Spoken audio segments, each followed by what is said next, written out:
तब डिटरमिनेंट कैसा बन रहा है। उम्मीद है काफ़ी कुछ क्वेश्चन बन गया होगा। तो चलिए एनसीईआरटी के मिसलेनियस के कुछ और क्वेश्चन देख लेते हैं। हमने पहले से कुछ क्वेश्चन लिख रखा है, जैसे कि ये क्वेश्चन है, लिखिए LHS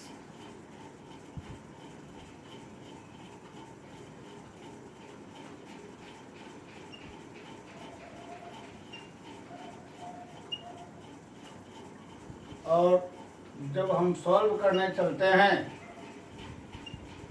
तो पहले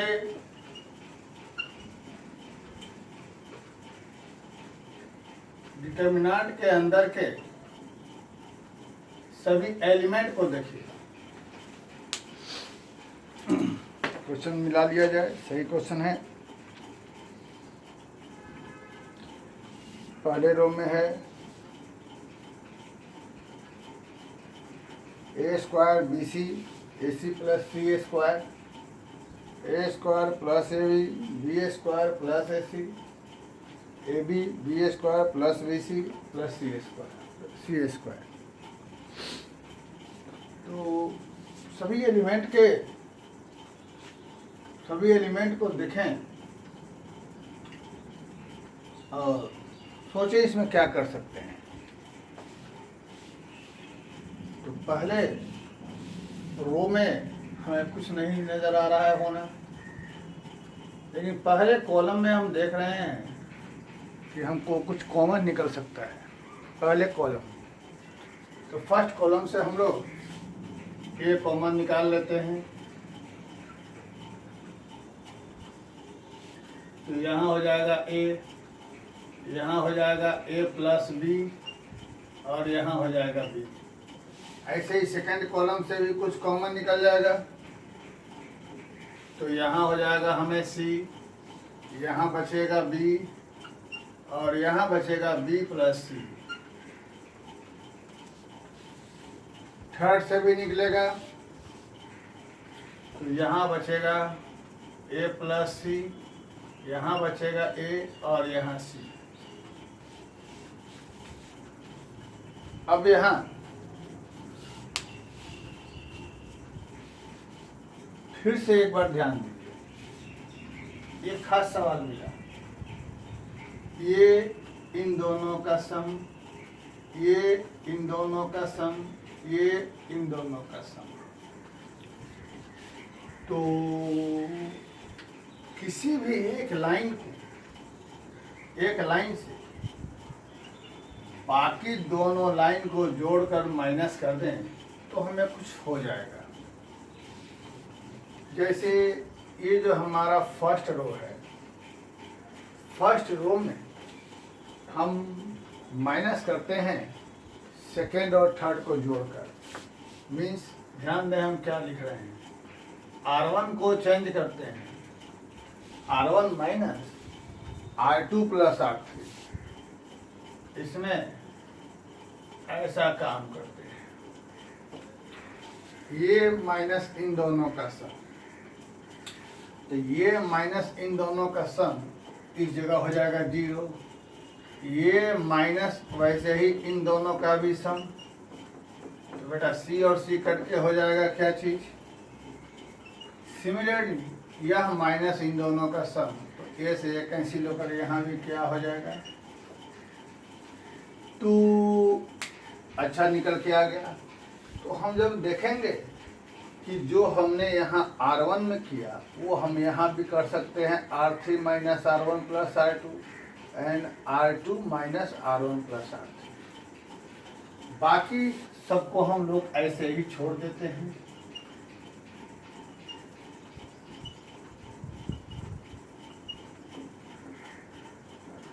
अब आगे हमारे पास यहाँ एक अच्छा जगह मिल गया, दोनों सेम है। तो कॉलम 2 में माइनस करते हैं कॉलम 1, कॉलम 2 में माइनस किया कॉलम 1, तो यहाँ हो जाएगा 0। और इसमें से यह माइनस करेंगे तो माइनस ए, इसमें से यह माइनस करेंगे तो यहाँ सी, बाकी को हम छोड़ देते हैं। अब हम लोग देख लिए कि हमारे पास फर्स्ट रो में 2 जीरो हो गया, तो सीधे हम लोग एक्सपेंड करते हैं, एक्सपेंडिंग अलोंग फर्स्ट रो। तो लिख लीजिएगा यहाँ पर आप लोग एक्सपेंडिंग अलोंग फर्स्ट रो, उसको हम छोड़ देते हैं। फिलहाल यहाँ पर हमारे पास इंटू -2b, और जब एक्सपेंड करने के लिए इसके रो कॉलम को छोड़ेंगे तो हमारे पास क्या बचेगा। फाइनली हम देखें यहाँ से -2b -AC, यानी हमारे पास रिजल्ट आ गया minus minus plus 2 × 2 4 a² b² c²। अब आगे सेकेंड क्वेश्चन पे चला जाए। पहले क्वेश्चन देखिए, क्वेश्चन के सभी अंदर के एलिमेंट देखें, क्या प्रूव करना है वो देखें और सोचें। कुछ पहले हम लोग क्वेश्चन देख चुके थे NCERT के 4.2 एक्सरसाइज का।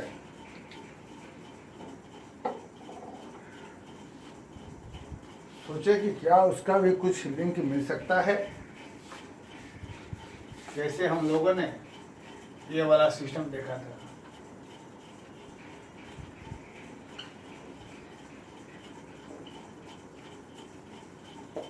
A-B, हमने कहा था कि इसका आगे बहुत यूज होगा, इसे एक स्टैंडर्ड हम लोग बना के देख लेंगे। यही अगर इसका हम लोग रो कॉलम इंटरचेंज कर देंगे, यानी ट्रांसपोज ले लेंगे, तो कैसा हो जाएगा सोचिएगा। फिलहाल ये क्वेश्चन देखिए सेकेंड।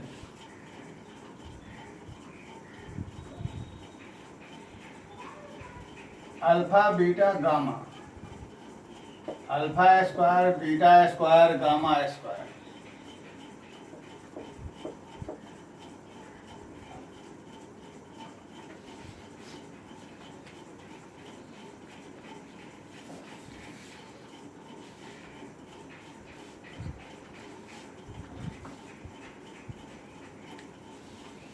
इस दोनों सवालों में इसी को जब रो कॉलम इंटरचेंज करेंगे तो यह ऐसा बन जाएगा। ये अपना आगे पीछे भी हो सकता है।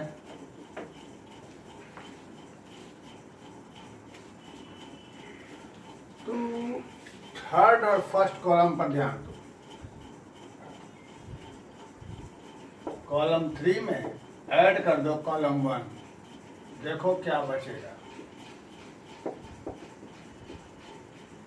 Alpha plus beta plus gamma, और यहाँ के बाद क्या कुछ कॉमन निकल सकता है, और अगर निकल सकता है तो निकलने के बाद क्या बचेगा उस पर फोकस किया जाए।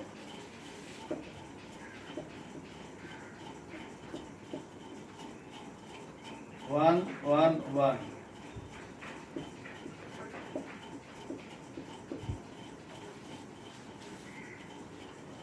देख लीजिए। इन दोनों को इंटरचेंज कर देंगे, फिर आगे फिर हमारा यही क्वेश्चन बन जाएगा। यानी जो इसका सॉल्यूशन हुआ वही यहाँ से निकल जाएगा, लेकिन ये कोई शॉर्टकट नहीं है। एग्जामिनेशन में अगर आएगा तो बनाना पड़ेगा, जैसे इसे बनाया था वैसे बनाना पड़ेगा। ये कोई फार्मूला नहीं है, स्टैंडर्ड रिजल्ट है जिसका हम समझाने के समय या फिर इन फ्यूचर में कंपटीशन में ऑब्जेक्टिव में जहाँ आएगा वहाँ इस्तेमाल कर सकते हैं, लेकिन सब्जेक्टिव में आएगा तो हमें बनाना पड़ेगा। और चूँकि NCERT के मिसलेनियस में है तो बोर्ड में यह सब्जेक्टिव आ सकते हैं। अब आगे नंबर 3,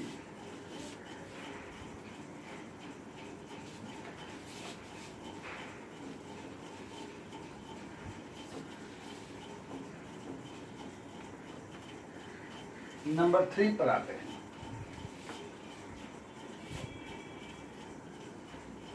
LHS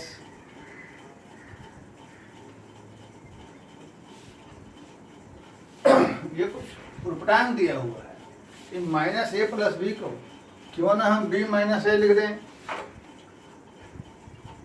आगे फिर यहाँ पर ए माइनस बी, 3b सी माइनस बी, ए माइनस सी, बी माइनस सी, 3c।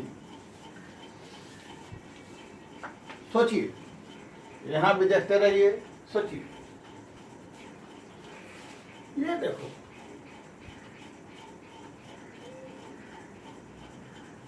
इन तीनों को ऐड कर दो तो हमें लग रहा है कि a प्लस बी प्लस सी हो जाएगा। यहाँ भी देखो, यहाँ भी देखो, तो तीनों को ऐड कर दो।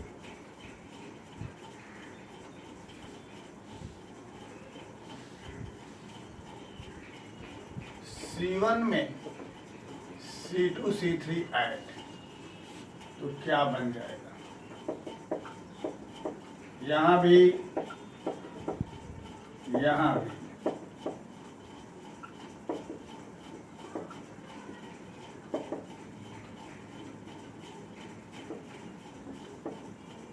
अब आगे ये तीनों सेम है, या तो कॉमन निकालें या हम लोग यहाँ पर R1 में माइनस कर दें R2।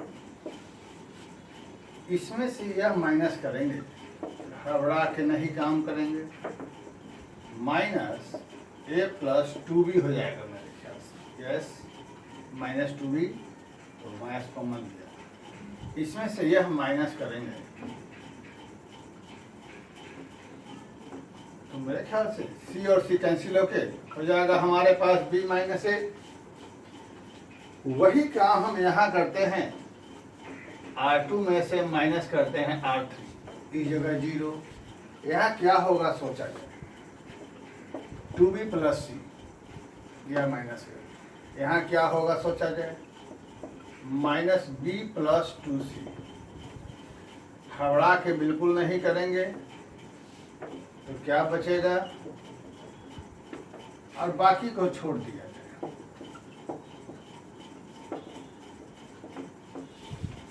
अब इसके बाद अगर हम लोग एक्सपेंड कर दें फर्स्ट कॉलम में तो ये हमारे पास रह गया।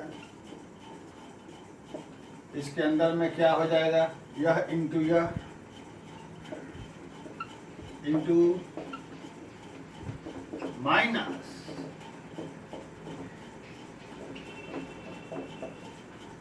तो ये तो आ गया। अब अंदर में हम मल्टीप्लाई कर दें कि आप लोग कर लेंगे, कर देते हैं, देखते हैं सही रिजल्ट है कि नहीं है। अंदर में जब मल्टीप्लाई करते हैं a प्लस बी प्लस सी यह है AB 2AC 2B square plus 4BC minus 2B square minus BC plus 2AB minus minus plus minus AC plus AC। देखिए,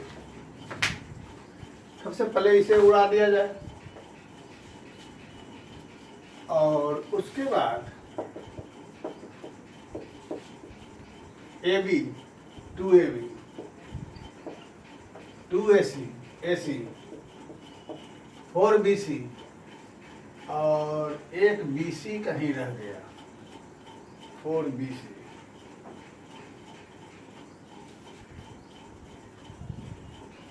ये BC 3 दूना 6 तो 4 4 8 2 3 4 5 6 7 आओ हाँ ये minus 4 BC minus BC plus 3 BC और 3 कॉमन निकाल लेंगे, हमारे से प्रूव हो गया। फिर हम लोग चलते हैं 4 नंबर पर, जो कि बहुत ही आसान है। ये सब क्वेश्चन बन जाएंगे। इसके बाद हम लोग अगले वीडियो में पढ़ेंगे प्रोडक्ट ऑफ 2 डिटर्मिनेंट, 2 डिटर्मिनेंट को कैसे मल्टीप्लाई करते हैं। फिलहाल ये, फिर उसके बाद हम लोग पढ़ेंगे डिफरेंशिएशन ऑफ डिटर्मिनेंट, फिर उसके बाद पढ़ेंगे solution of simultaneous linear equation, और बीच में एक एक्सरसाइज हमारा छूटा हुआ है, बहुत मामूली एक्सरसाइज है।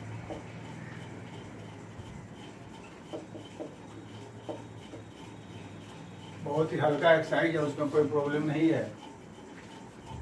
देखिए 1 2 3 1 + p 3 + 2p 6 + 3p 1 + p + q 4 + 3p + 2q 10 + 6 + 3q। Very good, ध्यान दीजिए। ये इसका 3 टाइम्स है।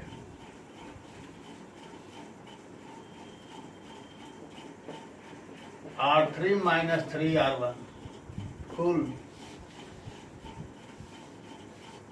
तो यहाँ 0 -3 इंटू, सोचिए 3p कैंसिल, 6 - 3 3, फिर यहाँ भी यह -3 इंटू यह -3 इंटू क्या बचेगा 7 + 3p। ठीक है बच्चों, 7 + 3p। फिर देखो ये इसका डबल है,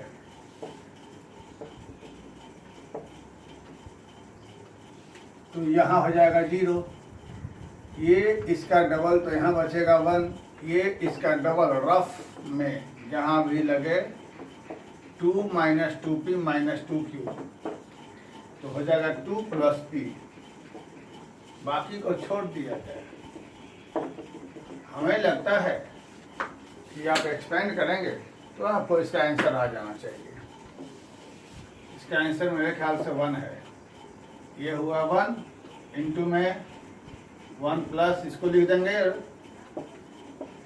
2 + p, तो हमारे पास क्या बच जाएगा यहाँ से 7 + 3q - 6 3p कैंसिल, आंसर क्या आ गया 1। अब आगे का देखिए, सब एनसीईआरटी क्वेश्चन है। इसके बाद हम लोग कुछ अच्छे क्वेश्चन देखेंगे। अभी इसमें 1 2 और हैं एनसीईआरटी, इसके बाद हम लोग अच्छे क्वेश्चन देखेंगे।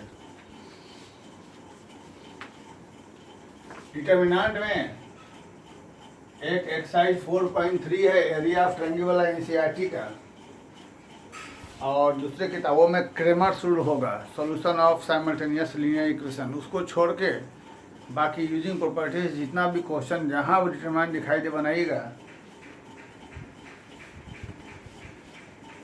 ये देखें, इसकी वैल्यू हमें निकालनी है, sign alpha, sine beta, sine gamma, cos alpha. अब दोबारा लिखने के पहले हम यहीं पर cos A + b का फॉर्मूला लगा देते हैं। cos A + b का, cos A cos b minus, फिर यहाँ भी cos A cos b minus, फिर यहाँ भी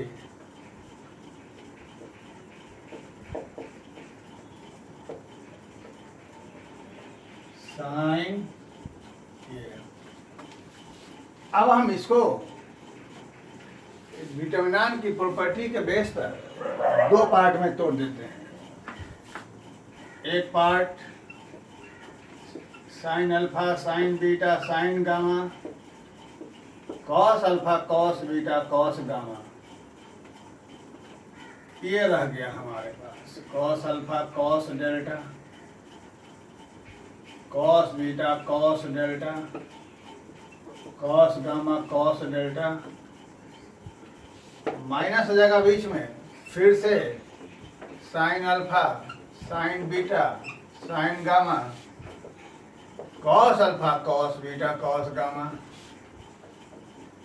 sign alpha sine delta, sine beta sine delta, sine gamma sine delta, ये रहा।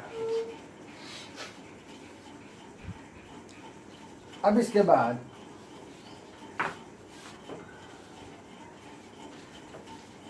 आगे क्या होगा सोचो तुम लोग, तब तक हम इसका अगला क्वेश्चन लिखते हैं।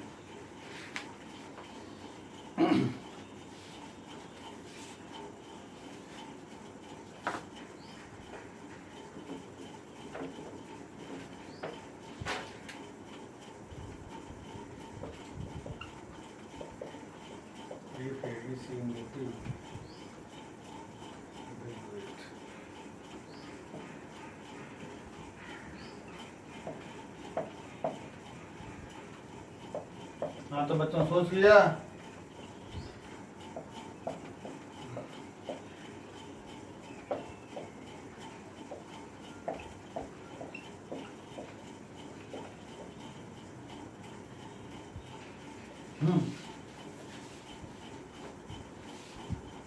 क्या सोचा कि एक लाइन में तीनों कॉमन रहने पर वह बाहर निकल सकता है, और यहाँ से भी कॉमन रहने पर यह भी बाहर निकल सकता है। तो अगर यहाँ से हम ये कॉस डेल्टा बाहर निकाल लें, जैसे ही कॉस डेल्टा हम बाहर निकालेंगे तो हम देखेंगे हम लोग कि यह दोनों हमारा सेम हो गया, तो इसकी वैल्यू हो जाएगी 0। सिमिलरली ये वाला बाहर कॉमन निकल जाएगा तो यह दोनों सेम हो जाएगा, इसकी वैल्यू भी 0। तो यानी हमारा इस डिटरमिनेंट का वैल्यू क्या हो गया, 0 हो गया प्रॉपर्टी के बेस पर। अब आता है अगला क्वेश्चन। क्वेश्चन में कह रहा है कि इस A B C A P में है तो इसकी वैल्यू क्या होगी। ये ऑब्जेक्टिव क्वेश्चन कंपटीशन के लिए आता है। कभी कभी यह भी कहता है कि अगर इसका मान कुछ है तो एबीसी में रिलेशन क्या होगा। ठीक है, देखते हैं। पहले हम लोग यहाँ पर कुछ करते हैं। तो कुछ करने के पहले सबसे पहले हमें दिखाई दे रहा है एलिमेंट पर ध्यान देंगे। एक डिफरेंस एक डिफरेंस एक डिफरेंस एक डिफरेंस। चलो भाई क्या प्रॉब्लम है। R3 में माइनस कर दिया R2, बोलिए क्या बचेगा। इसमें यह माइनस करेंगे तो 1, यहाँ ये माइनस करेंगे तो 1, और इसमें से यह माइनस करेंगे तो हो जाएगा 2C माइनस 2B। इजी है। यही प्रोसेस हम R2 में भी कर देते हैं। R2 में माइनस कर देते हैं R1, तो सोचिए तो क्या बचेगा। यही चीज बच रहा है 1 1 2B प्लस 2C, और बाकी हमारे पास ये जो बच गया इसे हम लोग यहाँ लिख देते हैं। अब इसके बाद क्या होगा ये सोचिए, तब तक हम एक और क्वेश्चन लिखते हैं बोर्ड पर।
ये है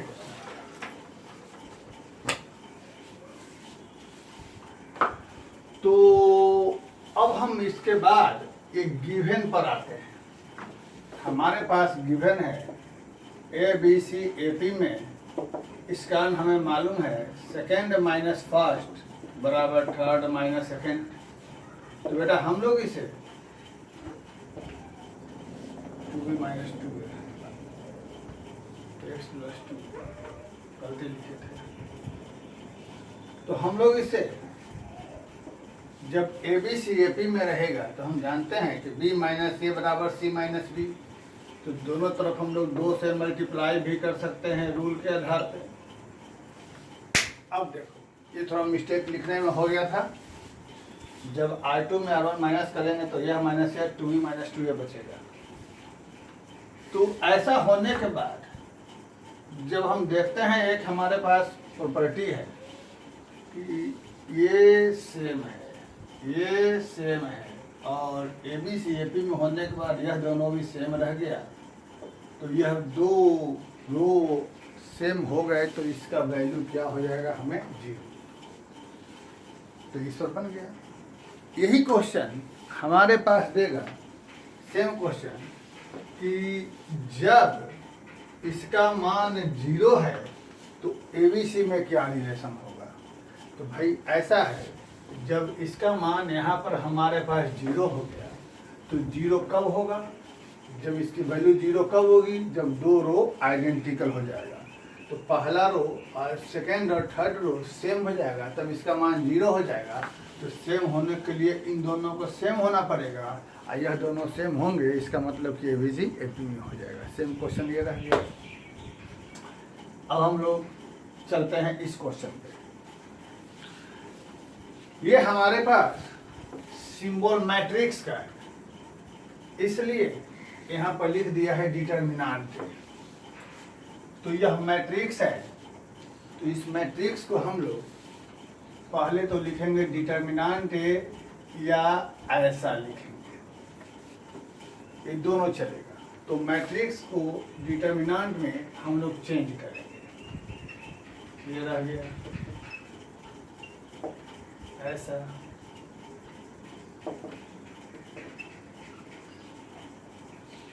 अब आगे हमें कह रहा है कि जब थीटा की वैल्यू 0 से 2 पाई तक रहेगी, यानी थीटा की अलग अलग वैल्यू के लिए इसका मान अलग अलग डिटर्मिनेंट का होगा, लेकिन जो भी थीटा की वैल्यू होगी उसके लिए इस पूरे डिटर्मिनेंट का मान रेंज यानी कहाँ से कहाँ तक होगा। डिटर्मिनेंट का वैल्यू अलग अलग थीटा की वैल्यू के लिए इसका वैल्यू अलग अलग रहेगा, तो फाइनली इसका मिनिमम से मैक्सिमम कहाँ तक वैल्यू रहेगा तो करना निकालना है।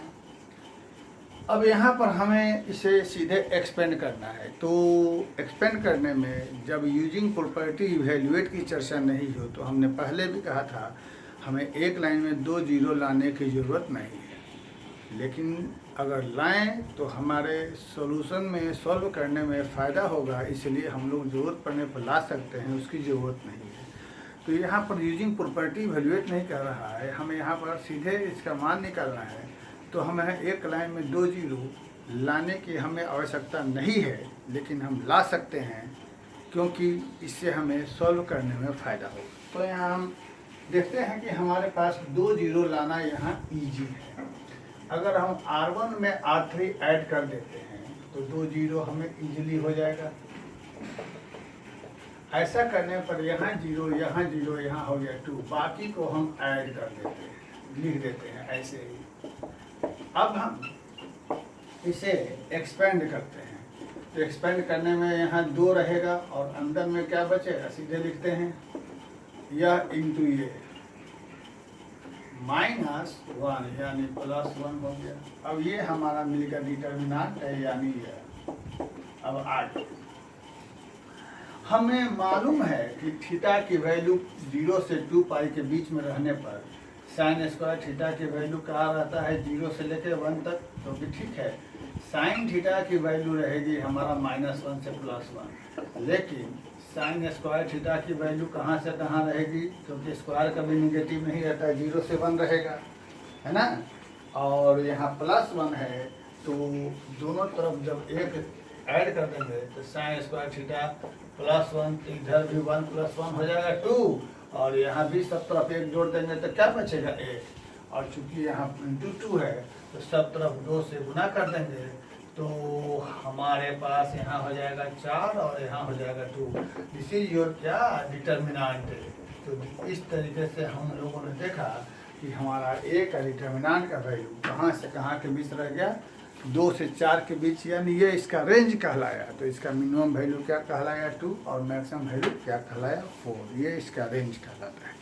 ठीक, अब हम लोग एनसीईआरटी के मैक्सिमम क्वेश्चन बन गए, जो 1-2 हल्के फुल्के थोड़े बहुत छूटे हुए हैं सो रह गए, और बना लीजिएगा। इसके बाद हम लोग 4.3 देख लेते हैं, और फिर हम लोग चलेंगे कुछ अच्छे चीज़ों पर। ये तो हम लोग हल्का फुल्का चीज़ देखे थे। और ध्यान दें एक दो बात और, कि हम कुछ टॉपिक जो होते हैं बहुत ही इजी होते हैं। जैसे कि मैट्रिक्स में कुछ पोर्शन बहुत इजी था, लेकिन उसी में हम लोग जब सोल्यूशन ऑफ साइमल्टेनियस इक्वेशन देखे तो अभी तो इजी था, लेकिन उसमें कुछ कॉम्प्लिकेटेड क्वेश्चन भी रहते हैं।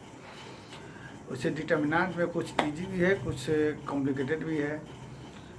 एक टॉपिक जो 12 का सबसे इजी टॉपिक है, जिसका नाम है डिफरेंशिएशन, तो वो बहुत ही इजी टॉपिक है। तो हाँ, एक टॉपिक है डिफरेंशिएबिलिटी, वो थोड़ा कॉम्प्लिकेटेड है, तो हम लोग उसको ही पढ़ेंगे अच्छे तरीके से डिफरेंशिएबिलिटी को।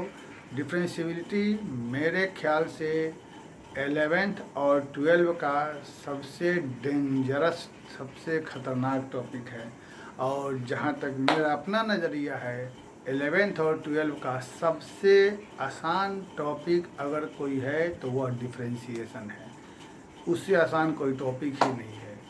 तो डिफरेंशिएशन चाहे तो आप लोग खुद से बनाना शुरू भी कर सकते हैं, जितना आप लोग 11th में हमसे पढ़े थे या फिजिक्स वाले से पढ़ाए थे उससे बना सकते हैं। फिर तो हम बताएंगे उसमें कोई मुश्किल चीज़। जो हमने एक बार बताया था चेन रूल से डिफरेंशिएशन करना है क्लास 11th में लास्ट में, तो वो चेन रूल का इस्तेमाल करके आप लोग बना सकते हैं। फिर तो हम बताएंगे। फिलहाल डिटर्मिनेंट के अभी इसके बाद हम कुछ कॉम्पिटिटिव सवाल पे चलेंगे। पहले एक वीडियो हम डाल देंगे इसका 4.3 का एरिया ऑफ ट्रायंगल का, फिर उसी में कुछ हम अच्छा चीज़ भी और बता देंगे। आगे सब लोग बनाते रहें, और जहाँ हो क्वेश्चन का फ़ोटो ज़रूर या तो कमेंट में भेजेंगे, या नहीं तो व्हाट्सएप पर। अभी हम थ्योरी बता रहे थे, कुछ क्वेश्चन बता रहे थे, एनसीईआरटी सोल्व कर रहे थे। इसके बाद हम सारे के सारे डाउट्स होंगे हम सब क्लियर कर देंगे, एक जगह नोट करके बता देंगे। ठीक है।